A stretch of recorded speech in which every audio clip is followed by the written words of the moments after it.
أنت الرحمن يا الله، أنت الرحيم يا الله، أنت السلام يا الله، أنت العزيز يا الله، أنت القدوس يا الله، أنت الجبار يا الله. ولله الأسماء الحسنى فادعوه بها. نحمده ونصلي على رسوله الكريم، أما بعد، فأعوذ بالله من الشيطان الرجيم. بسم الله الرحمن الرحيم. رب اشرح لي صدري ويسر لي أمري واحلل عقدة من لساني يفقهوا قولي. ناظرین، پروگرام اللہ کے خوبصورت نام کے ساتھ آپ کی خدمت میں حاضر ہیں۔ آج ہم اللہ سبحانہ وتعالیٰ کے نام الجبار کے بارے میں گفتگو کریں گے۔ الجبار، جبروت والا۔ الجبار، کمزور کی خستہ حالی دور کرنے والا۔ الجبار، اصلاح کرنے والا۔ الجبار، اپنی مخلوق پر بلند۔ الجبار، جو دلوں کے ٹوٹے دلوں کو تسلی بخشنے والا۔ الجبار کا لفظ بہت سے معنوں میں استعمال ہوتا ہے۔ اردو میں عام طور پر جابر کا لفظ ظالم کے معنوں میں استعمال ہوتا ہے، لیکن عربی زبان میں یہ اس کے برعکس ہے۔ اللہ سبحانہ وتعالیٰ کی یہ صفت ہمیں اس کے جبروت، اس کی عظمت، اس کی بلندی کے احساس کے علاوہ اس بات کا احساس بھی دلاتی ہے کہ وہ ذات بلند ہونے کے باوجود اپنی مخلوق کی حاجتوں کو بکثرت پورا کرنے کے ساتھ متصف ہے۔ وہ پوری قوت کے ساتھ ان کی اصلاح کر سکتا ہے، بیماروں کو شفا دیتا ہے، خوف کو امن میں بدل دیتا ہے، ناکامی کو کامیابی سے بدل دیتا ہے، اور وہ اس لحاظ سے بھی الجبار ہے کہ اپنی مخلوق کے اوپر بلند ہے اور مخلوق کے بارے میں اپنی مشیت کو اجباری طور پر نافذ بھی کر سکتا ہے، اور اس کے علاوہ کسی اور کی مشیت نافذ نہیں ہوتی۔ وَمَا تَشَاءُونَ إِلَّا أَن يَشَاءَ اللَّهُ، اور تم نہیں چاہتے مگر یہ کہ اللہ چاہے، یعنی اللہ سبحانہ وتعالیٰ کی مشیت اور اللہ سبحانہ وتعالیٰ کا حکم اور اس کی مصلحت ہی سب پر غالب ہے۔ الجبار بھی مبالغے کا صیغہ ہے، یعنی بہت زیادہ جبروت والا۔ اللہ سبحانہ وتعالیٰ جو کہ قوت والا ہے، وہ دوسروں کو اپنے فیصلوں پر مجبور بھی کر سکتا ہے، لیکن اس کے باوجود اس نے بندوں کو اختیار بھی دے رکھا ہے۔ اللہ سبحانہ وتعالیٰ العزیز بھی ہے، لہٰذا وہ قوت والا بھی ہے، اور پھر جبار ہے جو اپنے قوت کے ساتھ اپنے فیصلوں کو پوری طرح نافذ کر سکتا ہے۔ نبی صلی اللہ علیہ وسلم نے فرمایا، قیامت کے دن زمین ایک روٹی کی طرح بن جائے گی جس کو اللہ الجبار اپنے ہاتھ کے ساتھ الٹ پلٹ کرے گا، جیسے تم میں سے کوئی ایک سفر میں اپنی روٹی کو الٹ پلٹ کرتا ہے۔ یہ اللہ تعالیٰ کی طرف سے اہل جنت کے لیے مہمان نوازی ہوگی۔ اللہ سبحانہ وتعالیٰ جہاں ایک طرف جبروت کے مالک ہیں، وہاں دوسری طرف اپنی مخلوق کے لیے بے حد مہربان بھی ہیں، رحم فرمانے والے بھی ہیں، اور جب ان کے دل ٹوٹ جاتے ہیں یا ان کی مشکلات بڑھ جاتی ہیں تو ان کی تسلی کرنے والے بھی ہیں، اور اپنی مخلوق کی پوری حفاظت اور نگہداشت کے ساتھ ان کو سیدھی راہ پر قائم رکھنے والے بھی۔ اللہ سبحانہ وتعالیٰ اپنی مخلوق کے معاملات کی اصلاح کرنے والے بھی ہیں۔ بلحجیم قبیلہ کے ایک آدمی سے روایت ہے، کہتے ہیں کہ میں نے پوچھا، اے اللہ کے رسول صلی اللہ علیہ وسلم، آپ کن چیزوں کی دعوت دیتے ہیں؟ تو آپ نے فرمایا، میں اس اللہ کی طرف دعوت دیتا ہوں جو ایک ہے۔ وہ اللہ جب تم پر کوئی مصیبت آتی ہے اور تم اسے پکارتے ہو تو وہ تمہاری مصیبت دور کر دیتا ہے۔ جب تم کسی بیابان اور جنگل میں راستہ بھول جاؤ اور اس سے دعا کرو تو وہ تمہیں واپس پہنچا دیتا ہے، یعنی تمہیں راستہ دکھا دیتا ہے۔ اور جب تم قحط سالی میں مبتلا ہوتے ہو، یعنی بارشیں نہیں ہوتی، اور اس سے دعا کرتے ہو تو وہ پیداوار ظاہر کر دیتا ہے۔ اور یہی کرنے والا دراصل الجبار ہے۔ وہ اپنے بندوں کو خود پکارتا ہے رات کے آخری تہائی حصے میں، اور ان سے خود فرماتا ہے کہ ہے کوئی جو مجھ سے دعا کرے تو میں اس کی دعا قبول کروں، ہے کوئی جو مجھ سے مانگے تو میں اس کو عطا کروں، ہے کوئی جو مجھ سے بخشش طلب کرے تو میں اس کو بخش دوں۔ اسی طرح جب کوئی بندہ بیمار ہو جاتا ہے تو اللہ سبحانہ وتعالیٰ اس کو صحت عطا فرماتے ہیں اور اس کی جسمانی تکلیفوں کی بھی اصلاح فرماتے ہیں اور اس کے دل کی بھی حالت درست فرماتے ہیں، اس کی پریشانی اور مجبوری کو بھی دور کرتے ہیں۔ رسول اللہ صلی اللہ علیہ وسلم نے فرمایا، اللہ تعالیٰ فرماتے ہیں جب میں اپنے مومن بندے کو آزماتا ہوں اور وہ تیمارداری کرنے والوں کے سامنے میرا شکوہ نہیں کرتا، یعنی جو اس کا حال پوچھنے کے لیے آتا ہے اس کے سامنے اپنی تکلیف کا بہت زیادہ اظہار نہیں کرتا، تو میں اس کو اپنی قید سے آزاد کر دیتا ہوں، اس کے پہلے گوشت کے عوض بہترین گوشت عطا کرتا ہوں اور اس کے پہلے خون کے بدلے بہترین خون عطا کرتا ہوں، یعنی بدل کر، اور وہ اثر نو عمل کرتا ہے، یعنی انسان بیماری کے بعد بالکل درست ہو جاتا ہے اور پہلے سے بھی زیادہ بہتر کام کرنے لگتا ہے، جبکہ بیماری کی حالت میں انسان مایوس ہو چکا ہوتا ہے۔ تو بندوں کے ان حالات کی اصلاح کرنے والا کون ہے؟ الجبار۔ اسی طرح بعض اوقات بیرونی حالات انسان کے لیے بہت پریشان کن ہو جاتے ہیں، دنیا کے حالات، ملک کے حالات، شہر کے حالات۔ ایسے تمام مواقع پر بھی انسان کے لیے کیا لازم ہے؟ یہی کہ وہ اپنے رب کو پکارے، اپنے رب سے دعائیں مانگے، کیونکہ اس کا رب الجبار ہے، وہ خوف کو امن میں بدل سکتا ہے، اس لیے ایسے حالات میں اسی کی طرف ہی رجوع کرنا چاہیے۔ پھر اسی طرح الجبار کا ایک معنی یہ بھی ہوتا ہے کہ وہ قوت سے اپنا فیصلہ نافذ کر سکتا ہے، کیونکہ وہ اپنی مخلوق کے اوپر بلند ہے اور سارے اس کے حکم کے تابعدار ہیں، اس کا حکم سب پر غالب ہے، کوئی اس کے فیصلے کو روک نہیں سکتا، کوئی اس کے حکم کے آگے رکاوٹ نہیں ڈال سکتا، وہ جو چاہتا ہے کرتا ہے اور جو نہیں چاہتا وہ نہیں کرتا، کوئی اس کو اس کے کرنے پر مجبور نہیں کر سکتا۔ ابو حامد الغزالی کہتے ہیں کہ الجبار وہ ذات ہے جو اپنی مشیت کو ہر شخص میں اجباری طور پر نافذ کرتا ہے، یعنی اگر وہ کسی کے بارے میں کوئی فیصلہ کرنا چاہے، زندگی کا، موت کا، بیماری کا، عزت کا، ذلت کا، تو وہ اس کو نافذ کر سکتا ہے، کوئی اور اس کو روک نہیں سکتا، اور اس میں کسی اور کی مشیت نافذ نہیں ہوتی، اس کے فیصلے سے کوئی باہر نہیں، یعنی اس کا فیصلہ ہر ایک پر نافذ ہوتا ہے۔ اور اللہ تعالیٰ کی ہستی سے لوگوں کے ہاتھ قاصر ہیں، یعنی کوئی بھی اللہ تعالیٰ پر اپنا فیصلہ نافذ نہیں کر سکتا۔ جبار مطلق وہی اللہ سبحانہ و تعالیٰ ہے، وہ ہر ایک پر جبر کرتا ہے، کوئی اس پر جبر نہیں کر سکتا۔ اللہ حکم نافذ کرتا ہے اور کوئی دوسرا اللہ کے بارے میں حکم نافذ نہیں کر سکتا۔ وَمَا تَشَاءُونَ إِلَّا أَن يَشَاءَ اللَّهُ إِنَّ اللَّهَ كَانَ عَلِيمًا حَكِيمًا، اور تم نہیں چاہتے مگر یہ کہ اللہ چاہے، یقیناً اللہ ہمیشہ سے سب کچھ جاننے والا، کمال حکمت والا ہے۔ پھر یہ بھی بات یاد رہے کہ اس کے غلبے سے کوئی باہر نہیں نکل سکتا، یعنی کوئی اس کے کنٹرول سے باہر نہیں۔ قرآن مجید میں اللہ تعالیٰ فرماتے ہیں یا معشر الجن والانس ان استطعتم ان تنفذوا من اقطار السماوات والارض فانفذوا لا تنفذون الا بسلطان۔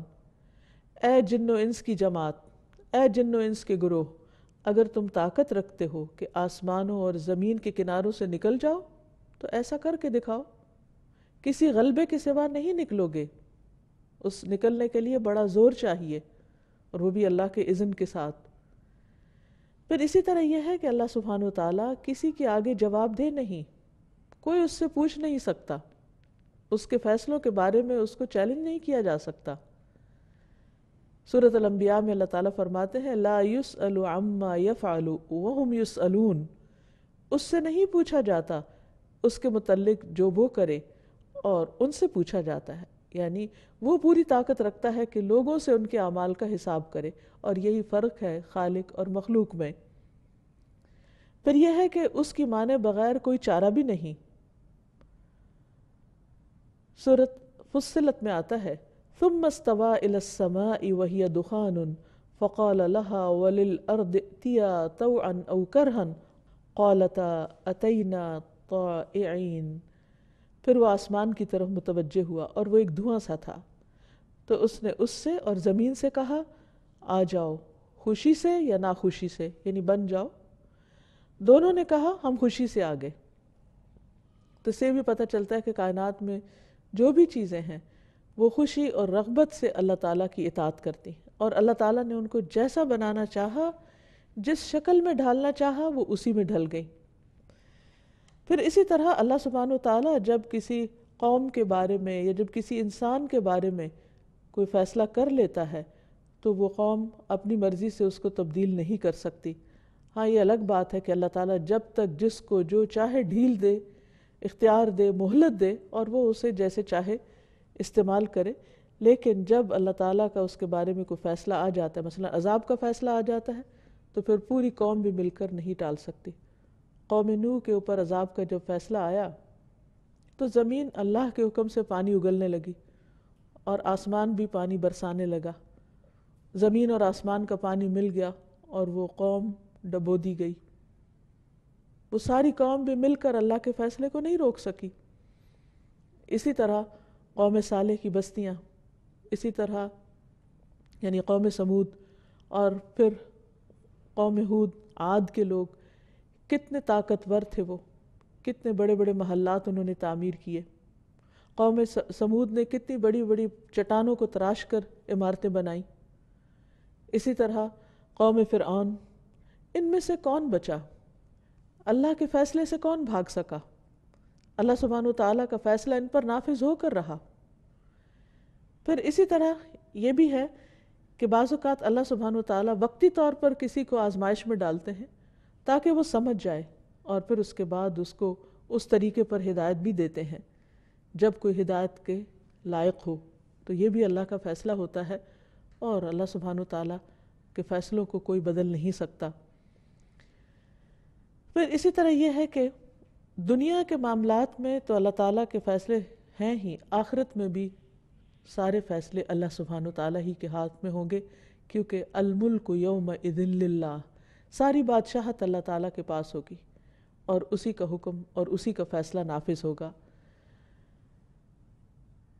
ان معاملات کو دیکھتے ہوئے بعض لوگوں کے ذہن میں یہ خیال آتا ہے کہ شاید پھر انسان کے پاس کوئی فیصلے کی قوت ہی نہیں، کوئی اختیار ہی نہیں، وہ تو پھر کچھ بھی نہیں کر سکتا۔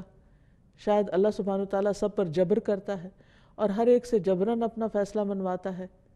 تو بات یہ ہے کہ کونی معاملات جو ہیں، یعنی کائنات کے معاملات جو ہیں، ان میں انسان کا اختیار نہیں ہے۔ مثلاً انسان آندھی کو نہیں روک سکتا۔ اگر کہیں کسی شہر پر یا کسی جگہ پر آندھی آ جاتی ہے تو کوئی آبجیکٹ نہیں کر سکتا، کچھ لوگوں کو اعتراض نہیں کر سکتا کہ تم لوگوں نے آندھی کیوں نہیں روکی۔ یا کہیں سیلاب آ جاتا ہے تو کوئی کسی کو یہ نہیں کہہ سکتا کہ سیلاب کیوں نہیں روکا، یا زلزلہ آ جاتا ہے تو کوئی یہ نہیں کہہ سکتا کہ تم روک لیتے اس کو۔ تو یہ یاد رہے کہ کائنات کے اندر جو تبدیلیاں ہو رہی ہیں، مثلا ستارے گر رہے ہیں یا شہاب ثاقب گرتے ہیں، یا اور بہت ساری ایسی چیزیں ہیں کہ جن کے اندر تبدیلیاں دن رات ہوتی رہتی ہے، رات دن میں بدلتی ہے، دن رات میں بدلتا ہے۔ اسی طرح بارش کا آنا یا نہ آنا، مدتوں بارش نہ آئے تو کوئی لا نہیں سکتا۔ یہ سارے فیصلے اللہ سبحانہ وتعالیٰ کے ہاتھ میں ہیں، اور ان میں سے انسان کو کچھ بھی اختیار حاصل نہیں کہ وہ اللہ تعالیٰ کے ان فیصلوں کو بدل سکے۔ اور اسی طرح اس کے عذاب کے فیصلے بھی، پھر قیامت کا فیصلہ بھی، پھر کسی بھی قوم کے اندر اتار چڑھاؤ جو آتا ہے، اس کے عروج اور زوال کا فیصلہ، یہ سب ایسے ہیں کہ جن میں اللہ سبحانہ وتعالیٰ مکمل طور پر اپنے فیصلے کو نافذ کرتا ہے، اور اس میں بندوں کو کوئی اختیار نہیں دیتا کہ وہ اپنی مرضی سے اس فیصلے کو تبدیل کر سکیں۔ مثلاً اللہ تعالیٰ فرماتے ہیں انما توعدون لآت وما انتم بمعجزین، بے شک وہ چیز جس کا تم سے وعدہ کیا جا رہا ہے وہ ضرور آنے والی ہے، اور تم کسی صورت عاجز کرنے والے نہیں، یعنی اللہ تعالیٰ کو ہرا نہیں سکتے، اس کے فیصلوں کو روک نہیں سکتے۔ اسی طرح قوموں کے عروج و زوال کا فیصلہ اللہ سبحانہ وتعالیٰ فرماتے ہیں وَلِكُلِّ أُمَّةٍ أَجَلٌ فَإِذَا جَاءَ أَجَلُهُمْ لَا يَسْتَأْخِرُونَ سَاعَةً وَلَا يَسْتَقْدِمُونَ، اور ہر امت کے لیے ایک وقت مقرر ہے، پھر جب ان کا وقت آ جاتا ہے تو وہ ایک گھڑی نہ پیچھے ہوتے ہیں اور نہ آگے ہوتے ہیں. یعنی جب جس کے خاتمے کا وقت لکھا جاتا ہے اس وقت وہ ختم ہو جاتا ہے. لیکن اس سے یہ غلط استدلال نہیں کرنا چاہیے کہ اللہ تعالیٰ بندوں کو کسی خاص کام پر مجبور کرتا ہے، جیسے جبریہ فرقے نے کہا. ارشاد باری تعالیٰ ہے لا اکراہ فی الدین قد تبین الرشد من الغی فمن یکفر بالطاغوت ویؤمن باللہ فقد استمسک بالعروۃ الوثقی لا انفصام لها واللہ سمیع علیم. دین میں کوئی زبردستی نہیں، بلا شبہ ہدایت گمراہی سے صاف واضح ہو چکی ہے. پھر جو کوئی باطل معبود کا انکار کرے اور اللہ پر ایمان لائے تو یقیناً اس نے مضبوط کڑے کو تھام لیا، مضبوط سہارا پکڑ لیا جسے کسی صورت میں ٹوٹنا نہیں، اور اللہ سب کچھ سننے والا اور سب کچھ جاننے والا ہے. پھر یہ بھی یاد رہے کہ انسان کو اللہ تعالیٰ نے عمل کرنے کا اختیار دیا ہے. اسی لیے جب انسان کو جنت میں بھیجا جائے گا اور انہیں پکارا جائے گا تو اللہ تعالیٰ فرمائیں گے وَنُودُوا أَن تِلْكُمُ الْجَنَّةُ أُورِثْتُمُوهَا بِمَا كُنْتُمْ تَعْمَلُونَ. انہیں آواز دی جائے گی کہ یہی ہے وہ جنت جس کے تم وارث بنائے گئے ہو اس وجہ سے کہ تم عمل کرتے تھے. یعنی اگر انسان کے پاس عمل کا اختیار ہی نہ ہو تو اللہ تعالیٰ یہ کیوں فرمائے کہ تمہارے عمل کی وجہ سے تمہیں یہاں اللہ نے اپنی رحمت میں جگہ دی ہے. اس سے اس بات کی بھی نفی ہوتی ہے جو عام طور پر سننے میں آتی ہے کہ اگر اللہ چاہے گا تو ہمیں ہدایت دے دے گا، جب اللہ چاہے گا ہم نماز پڑھ لیں گے، اللہ چاہے گا ہم بھی سیدھے راستے پہ چل پڑیں گے. اور وہ دراصل اپنی کوتاہی کا ذمہ دار اللہ تعالیٰ کو قرار دیتے ہیں کہ شاید اللہ تعالیٰ نے ان پر جبر کر رکھا ہے، زبردستی کر رکھی ہے کہ وہ ہدایت کی طرف نہ آئیں. اللہ سبحانہ وتعالیٰ تو خود بندوں کو ہدایت کی طرف بلاتے ہیں.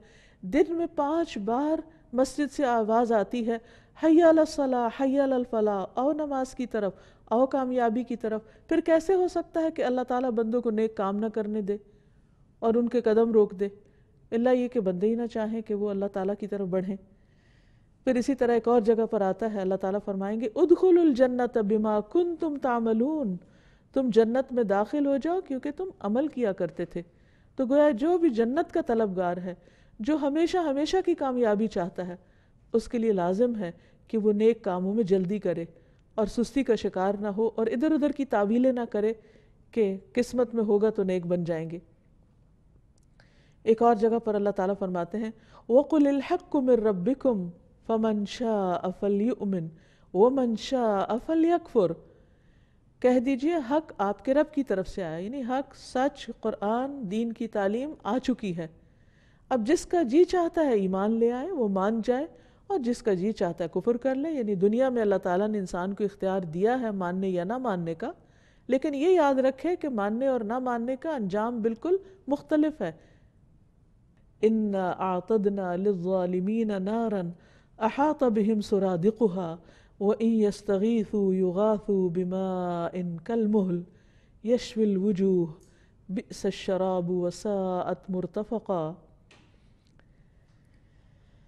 بے شک ہم نے ظالموں کے لیے ایک آگ تیار کر رکھی ہے، یعنی جو اللہ سبحانہ وتعالیٰ کی بات نہیں مانتے اور اپنی جان پہ ظلم کرتے ہیں اور اللہ کے حق میں کمی کرتے ہیں، پھر ان کا انجام یہی ہے.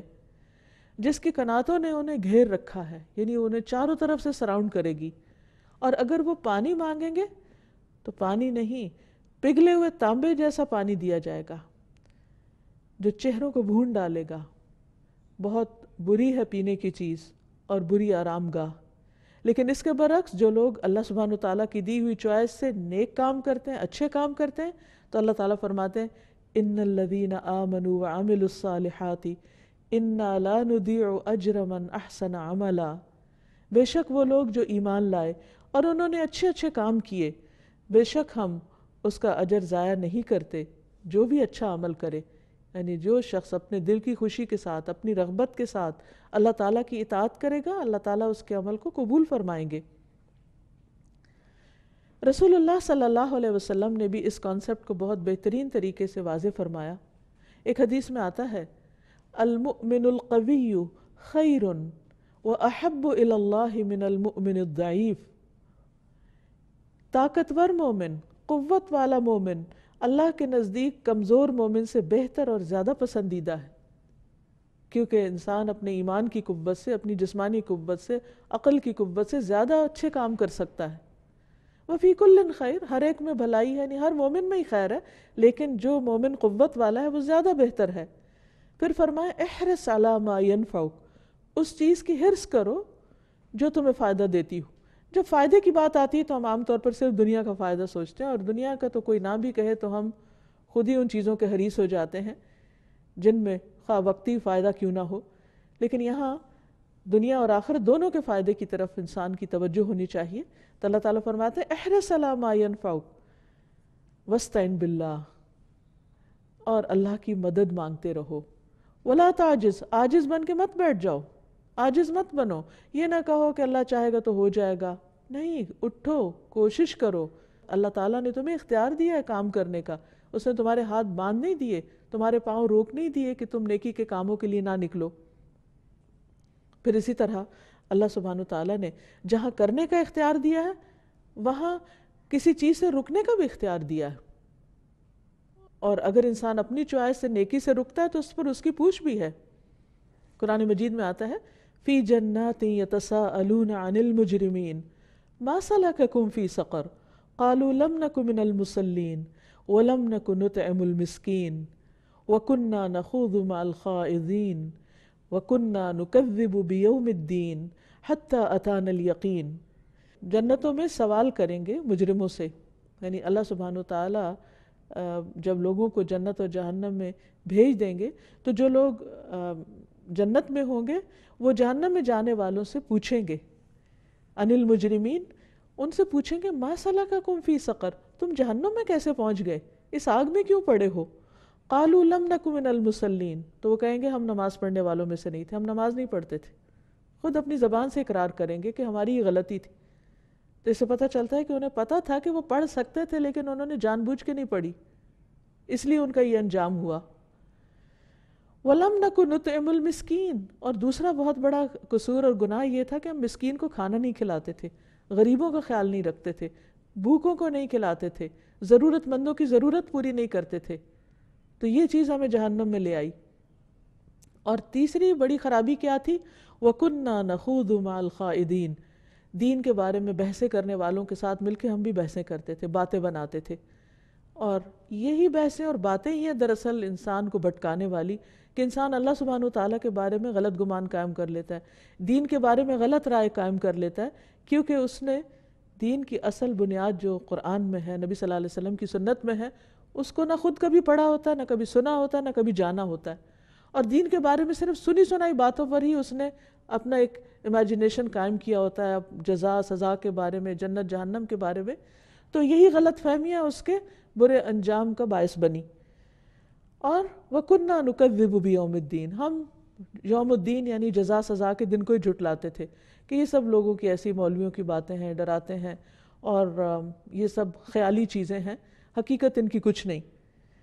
حتیٰ اتانا الیقین، یہاں تک کہ ہمارے پاس یقین آ گیا، اب اس حقیقت کو ہم فیس کر رہے ہیں، اور اس وقت اللہ سبحانہ وتعالیٰ کے اس فیصلے کو کوئی بھی پلٹ نہ سکے گا، اللہ تعالیٰ کا یہ فیصلہ نافذ ہو جائے گا، کیونکہ دنیا میں اللہ تعالیٰ نے اختیار دیا تھا، آج ان کے پاس اختیار نہیں ہے۔ اس لیے اپنی سزا کے فیصلے کو نہ کسی کورٹ میں چیلنج کر سکتے ہیں، اور نہ ہی اسے بدل سکتے ہیں، اور نہ ہی اس مشکل سے انہیں کوئی اور نکال سکتا ہے۔ تو اس لیے انسان کو اس دنیا میں بہت کانشیس ہو کر، کیئرفل ہو کر زندگی بسر کرنی چاہیے۔ ایک اور جگہ پر آتا ہے من عمل صالحا فلنفسہ، جو اچھے کام کرے گا اپنی ذات کے لیے کرے گا، ومن اساء فعلیہا، اور جو برا کرے گا اس کی بھی ذمہ داری اسی پر ہے۔ وما ربک بظلام للعبید، اور تیرا رب بندوں پر کچھ بھی قطعاً ظلم کرنے والا نہیں ہے۔ یعنی ایسا نہیں کہ کچھ لوگوں کو اللہ تعالیٰ نے کہا کہ تم نیک بن جاؤ اور کچھ کو کہا تم برے ہی رہو، نہیں، اللہ تعالیٰ نے دونوں کو چوائس دی اور دونوں کے لیے راستہ واضح کر دیا، اور دونوں کو ہی مختلف طرح کے، دونوں قسم کے لوگوں کو مختلف طرح کے وسائل عطا کیے، عقل دی، سمجھ دی، اور اللہ تعالیٰ نے وحی کے ذریعے ہدایت کا بھی بندوں کے انتظام کیا۔ اب فمن شاء فلیؤمن ومن شاء فلیکفر، جس کا دل چاہے ایمان لائے اور جس کا دل چاہے انکار کرے۔ پھر یہ کہ اللہ سبحانہ وتعالیٰ الجبار، جبروت والا، عظمت والا، قوت والا، یہ اس کی شان کو تو زیبا ہے، لیکن بندوں کے حق میں جبار ہونا کوئی پسندیدہ صفت نہیں، کیونکہ بندوں کے پاس نہ وہ علم ہے، نہ وہ حکمت ہے، اور نہ ہی وہ سمجھ ہے۔ اس لیے اللہ سبحانہ وتعالیٰ کے لیے نبی صلی اللہ علیہ وسلم اپنے رکوع اور سجود میں جو دعا کرتے سبحان ذی الجبروت والملکوت والکبریاء والعظمہ، پاک ہے وہ ذات جو غلبے والی، قوت والی، ملکیت والی، بڑائی والی اور عظمت والی ہے، یعنی اس کے اندر یہ سب کچھ ہے، لیکن اس کے باوجود وہ اپنے بندوں پر ظلم نہیں کرتا۔ اس کے برعکس جب بندوں کے پاس اس میں سے کوئی بھی چیز آتی ہے، قوت یا غلبہ یا اقتدار یا کسی چیز کی ملکیت، تو عام طور پر وہ دوسرے بندوں کا حق بھول جاتے ہیں۔ اس لیے بندوں کے حق میں جبار ہونا ناپسندیدہ ہے۔ اسی لیے اللہ سبحانہ وتعالیٰ فرماتے ہیں كَذَلِكَ يَطْبَعُ اللَّهُ عَلَى كُلِّ قَلْبِ مُتَكَبِّرٍ جَبَّارٍ، وہ لوگ جو اللہ کی آیات میں جھگڑتے ہیں بغیر کسی دلیل کے جو ان کے پاس ہو، بڑی ناراضگی کی بات ہے اللہ کے نزدیک، یعنی بغیر علم کے اللہ کی آیات کے بارے میں بحثیں نہیں کرنی چاہیے، جھگڑنا نہیں چاہیے، اور ان کے نزدیک جو ایمان لائے وہ بھی اس چیز کو پسند نہیں کرتے۔ اسی طرح اللہ تعالیٰ ہر متکبر اور سرکش جبار کے دل پہ مہر لگا دیتا ہے۔ جب انسان ضد میں آ کر، ہٹ دھرمی کا شکار ہو کر اللہ سبحانہ وتعالیٰ کے فیصلوں کے بارے میں ناپسندیدگی کا اظہار کرتا ہے یا اس کی کتاب کے بارے میں ایسی حرکت کرتا ہے، تو پھر اللہ تعالیٰ اس کا دل سخت کر دیتے ہیں اور اس کو ہدایت کی توفیق بھی نہیں دیتے۔ جب انسان اللہ سبحانہ وتعالیٰ کی اس صفت کو جان لے، یعنی الجبار ہونے کو، تو اس کے بعد اس کی زندگی میں اس کا اثر نظر آنا چاہیے۔ اللہ کے اس نام کے ساتھ اللہ تعالیٰ کو پکارنا بھی چاہیے اور اپنے اعمال میں بھی تبدیلی لانی چاہیے۔ مثلا اگر ہم اپنے مقاصد میں کامیاب نہیں ہوتے، ہم کوشش کرتے ہیں، بار بار کوشش کرتے ہیں، لیکن بات نہیں بنتی نظر آتی اور ہم بے بس پاتے اپنے آپ کو، تو اس وقت اس صفت کے ساتھ اللہ کو پکارنا چاہیے کہ یا جبار، اے وہ جس کے پاس ساری عظمت اور بلندی ہے، جس کے فیصلے ہر طرح سے نافذ ہو سکتے ہیں، جو سب کچھ کرنے پر قادر ہے، تو ہماری مدد فرما، ہماری کمیوں کو دور کر دے۔ ہم اپنی کمزوری کی وجہ سے کسی چیز کو نہیں پا سکتے، لیکن تیرے لیے کوئی بھی چیز مشکل نہیں۔ اور پھر وہ ہستی جو ہر کمی سے پاک ہے اور ہر کمزوری سے پاک ہے، جب انسان اس کو پکارتا ہے تو واقعی اس کی مدد آتی ہے، اور ایسا کرنا انسان کے کاموں کی اصلاح بھی کر دیتا ہے۔ انسان کی دینی اور دنیاوی دونوں طرح کے معاملات کی اصلاح ہوتی ہے، اور الجبار کا ایک معنی اصلاح کرنے والا بھی ہے۔ تو اس کے بارے میں نبی صلی اللہ علیہ وسلم نے ہمیں ایک دعا سکھائی ہے، اللہم اصلح لی دینی الذی هو عصمت امری، واصلح لی دنیای التی فیہا معاشی، واصلح لی آخرتی التی فیہا معادی، واجعل الحیاة زیادة لی فی کل خیر، واجعل الموت راحة لی من کل شر۔ اے اللہ میرے دین کو درست کر دے جو میرے معاملات کا محافظ ہے، میری دنیا کو درست کر دے جس میں میرا رزق ہے، میری آخرت کو درست کر دے جس میں مجھے لوٹنا ہے، میری زندگی کو ہر بھلائی میں میرے لیے زیادتی کا باعث بنانی، جب تک میں زندہ ہوں میرے خیر میں اضافہ ہی فرماتا جا، اور موت کو میرے لیے ہر شر سے راحت کا ذریعہ بنا دے۔ تو الجبار کے جبروت کو محسوس کر کے کہ وہ ہر طرح کے معاملات کی اصلاح کرتا ہے، تو اپنی زندگی اور آخرت اور دنیا ان تمام چیزوں کی اصلاح کی دعا کرتے رہنا چاہیے۔ اسی طرح بچوں کی اصلاح کی فکر کرنی چاہیے، ان کے لیے بھی دعا کرنی چاہیے، جیسے کہ سورۃ الاحقاف میں دعا آتی ہے، رب اوزعنی ان اشکر نعمتک التی انعمت علی وعلی والدی وان اعمل صالحا ترضاہ واصلح لی فی ذریتی انی تبت الیک وانی من المسلمین۔ اے میرے رب مجھے توفیق دے کہ میں تیری اس نعمت کا شکر کروں جو تو نے مجھ پر اور میرے ماں باپ پر انعام کی، اور یہ کہ میں نیک عمل کروں جسے تو پسند کر لے، اور میری اولاد میں اصلاح کر دے۔ اولاد کا معاملہ اتنا نازک ہے کہ جس میں انسان بعض اوقات اپنے آپ کو بالکل بے بس پاتا ہے، اور یوں لگتا ہے کہ جیسے اولاد ہمارے اوپر جبار ہو گئی ہے، بعض اوقات اپنی سرکشی کی وجہ سے، نافرمانی کی وجہ سے۔ تو اس کے لیے بھی، یعنی اولاد کی اصلاح کے لیے بھی اور سرکشی کے مقابلے کے لیے بھی اللہ سبحانہ وتعالیٰ کی اس صفت کو یاد کر کے پکارنا چاہیے کہ اے جبار، تو جو سب کی اصلاح کرتا ہے تو میری اولاد کی بھی اصلاح کر دے۔ انی تبت الیک، میں تیری طرف توبہ کرتا ہوں، کیونکہ بعض اوقات انسان جب اللہ کی نافرمانی کرتا ہے تو اولاد اس کی نافرمانی کرتی ہے، تو اللہ سبحانہ وتعالی ہمیں اپنی نافرمانی سے بچائے اور ہماری اولاد کو ہماری نافرمانی سے بچائے، اور اللہ تعالیٰ اپنی نافرمانی سے بھی ہماری اولاد کو محفوظ رکھے۔ وَإِنِّي مِنَ الْمُسْلِمِينَ، اور پھر انسان اس بات کا اقرار کرے کہ اللہ میں فرما بردار ہوں، میں مسلمانوں میں سے ہوں، میں تیرا اطاعت گزار ہوں۔ پھر اسی طرح نماز میں بھی اس وصف سے پکارنا چاہیے۔ ابو امامہ کہتے ہیں کہ میں تمہارے نبی صلی اللہ علیہ وسلم کی جس فرض یا نفل نماز کے بھی قریب ہوا ہوں، میں نے انہیں ان کلمات سے دعا کرتے ہوئے سنا، نہ ان میں اضافہ کرتے ہوئے اور نہ ان میں کمی کرتے ہوئے۔ اور وہ کیا دعا ہے؟ اللہم اغفر لی ذنوبی وخطایای، اللہم انعشنی واجبرنی واہدنی لصالح الاعمال والاخلاق فإنہ لا یہدی لصالحها ولا یصرف سیئها الا انت۔ اے اللہ تو میرے گناہوں اور میری خطاؤں کو معاف کر دے، اے اللہ مجھے تندرست کر دے، میری کمیاں پوری کر دے، اور نیک اعمال اور اخلاق کی طرف میری رہنمائی کر دے، کیونکہ ان کی نیکی کی طرف رہنمائی کرنے والا اور ان کی برائی کو دور کرنے والا تیرے سوا کوئی نہیں۔ یعنی یہ نبی صلی اللہ علیہ وسلم دعا کثرت سے پڑھا کرتے تھے۔ پھر اسی طرح یہ ہے کہ دو سجدوں کے بیچ میں بھی اللہ سبحانہ وتعالیٰ سے دعا کرنی چاہیے، اللہم اغفر لی وارحمنی واجبرنی۔